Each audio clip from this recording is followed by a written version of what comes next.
ځینې خلک غیبت کوي او بیا وایي چې زه څه وایم دا پکې شته، یعنی زه رښتیا وایم، دا غیبت نه شمیرل کیږي.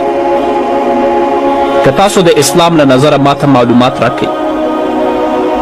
د ترمذي حدیث دی، راوی د حدیث حضرت سفیان بن عبدالله رضی الله تعالی عنه دی. هغه فرمایي قلت یا رسول الله صلی الله علیه وسلم حدثني بأمر أعتصم به قال قل ربي الله ثم استقم. قلت يا رسول الله صلى الله عليه وسلم ما أخوف ما تخاف علي فأخذ بلسان نفسه ثم قال هذا. حضرت سفیان بن عبدالله رضی الله تعالی عنه فرمای ما عرض وکړ یا رسول الله صلی الله علیه وسلم ما ته داسې کار وښیه چې زه ورباندې په مضبوطیا سره عمل وکړم.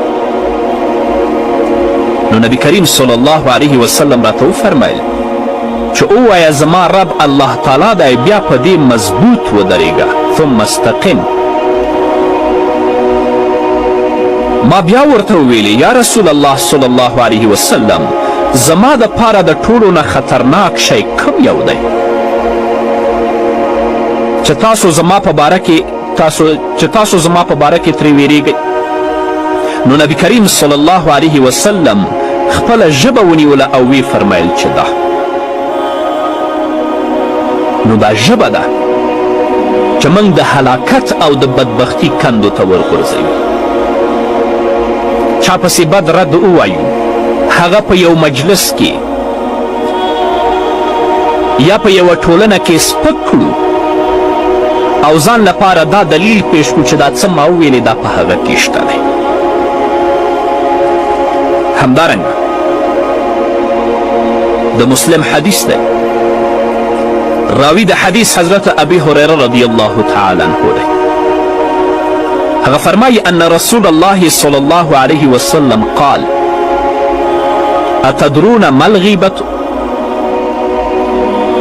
قالوا الله ورسوله اعلم. قال ذكرك أخاك بما يكره. قيل أفرأيت إن كان في أخي ما أقول؟ قال إن كان فيه ما تقول فقد اغتبته وإن لم يكن فيه ما تقول فقد بهته. حضرت ابو هريره رضی الله تعالی عنه فرمای چې نبی کریم صلی الله علیه وسلم فرمایي آیا تاسو ته معلومات شته چې غیبت څه شی دی؟ صحابه کرامو رضی الله عنهم عرض وکړه چې الله او د هغه رسول په دې باندې ډېر ښه پوهیږي، موږ نه پوهیږو. نبی کریم صلی الله علیه وسلم وفرمیل چې ستا د خپل مسلمان رور داسې یادول چې هغه یې بد ګڼي. چا عرض وکړه ای د الله رسوله که زه څه د خپل مسلمان رور په حق کې وایم او هغه عیب او هغه نقص زما په ورور کې وي؟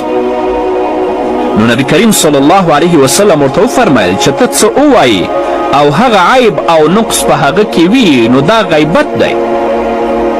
تا غیبت وکړه او که دا پکې نه وي نو تا ورباندې بهتان ولګوه. نو که یو څوک راجګیږي د خپل یو مسلمان رور کمی بیانوي، په یو مجلس کې هغه سپکوي او بیا دا وایي چې زه څه وایم دا پکې شته، خو غیبت همدې ته وایي. او که څه ته وایي هغه پکې نه اوسېږي نو دا خو بیا بهتان شي. همدارنګه د ابو داود حدیث دی، راوی د حدیث حضرت انس رضی الله تعالی عنه دی. هغه فرمایي قال رسول الله صلی الله علیه وسلم لما عورج بي مررت بقوم لهم أظفار من نحاس يخمشون وجوههم وصدورهم فقلت من هؤلاء يا جبريل؟ قال هؤلاء الذين يأكلون لحوم الناس ويقعون في أعراضهم. حضرت انس رضی الله تعالی عنه فرمای چې نبی کریم صلی الله علیه وسلم فرمایلی دی کله چې زه معراج ته بوتلی شم، معراج ته پورته شوم، نو زه په یو قوم باندې ورغلم چې د هغوی نوکونه د تانبې ول او په خپلو نوکونو باندې هغوی خپل مخونه او خپلې سینې څیرې کولې. د اوسپنې نوکان ول، خو په دې نوکانو باندې خپل مخونه هم شکول او خپلې سینې هم شکولې. ما پوښتنه وکړه یا جبرائیل دا څوک دی؟ جبرائیل علیه السلام راته وفرمایل دا هغه خلک دي چې د خلکو غوښې به یې خوړلې او د هغوی په عزت پسې به شیول، یعنې د هغوی غیبت به یې کوه او دا به یې کوشش کوه چې څنګه د خلکو عزت او څنګه د خلکو آبرو ته ضربه ورسوي. خو شپږ ځایه شته چې هلته ستا لپاره بیا غیبت جایز دی. زه غواړم په مختصر درته بیان کړم.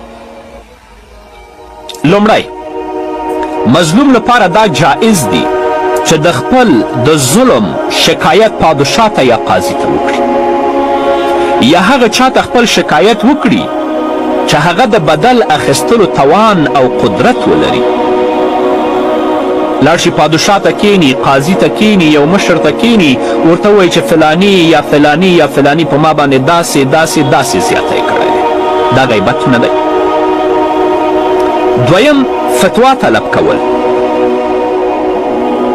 کله چې ته مفتی ته ورځې، که ته ورته وایې چې ما باندې زما پلار یا زما ورور یا زما تره او زما د تره زوی داسې ظلم کړی دی، نو دوی لپاره دا کار جایز دی که نه دی؟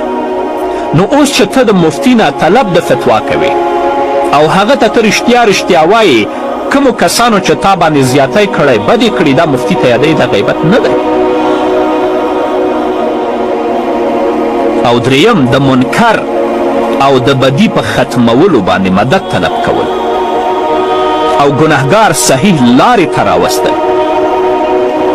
یو څوک ګنهګار دی، بدبخته دی، فساد کوي، خو ته ورځې هغه چاته شکایت کوي چې هغه توان لري چې د ده مخه ونیسي. په کوم منکر کې چې دا اخته دی، دا سمې لارې ته راواړوي، دا غیبت نه دی. څلورم، د مسلمانانو د شر نه بچ کول او هغوی سره خیرخواهي او اخلاص کول. لکه ته یو هوښیار او پوه سړی ووینې چې هغه یو بدعتي سره ناست دی او بدعتي دا په شک کې اچولی دی چې د فلاني خبرې ما وره، د فلاني خبرې ما وره، دا داسې دي دا داسې دي. تا ولیده چې دا بدعتي سره ناست دی او دا هوښیار سړی په شک کې اچولی دی. نو ته کولی شې چې دا هوښیار سړی پوه کړې چې دا کم کس سره چې ته ناست وې دا مبتدی دی، دا بدعتي دی، دا د قرآن او د سنت مخالف دی. دا غواړي چې د حقاني علماو په هکله ستا په زړه کې شک واچوي. نو که د دې بدعتي د حال نه دا هوښیار سړی خبروي، دا غیبت نه دی. پنځم، که یو کس ښکاره فسق کوي یا ښکاره بدعت ترسره کوي یا ښکاره شراب څکي، نو که ته خلکو ته د داسې شي یا د داسې کس حال وایي تر څو چې هغوی د ده د شر نه بچ شي او دا بدعتي او دا مفسد او دا ظالم وپیژني، دا بیا غیبت نه دی. پنځم، د معرفت او د پیژندلو لپاره. یو کس دی هغه په اعمش باندې مشهوره دی، سترګې کږې دي. بل دی په اعرج باندې مشهوره دی، ګوډ دی. بل دی په اسم باندې مشهور دی، کون دی. بل دی په اعما باندې مشهور دی، ړوند دی. بل دی په احول باندې مشهور دی، سترګې کږې دي. نو که تا ته یو سړی ووایي چې زید راغلی او که ته ترېنه پوښتنه کې کومه زید، هغه ګوډ زید یا هغه ځای چې کوڼ دی یا هغه ځای چې سترګې برګې دي یا هغه ځای چې سترګې کږې دي، نو دا په غیبت کې بیا نه شمېرل.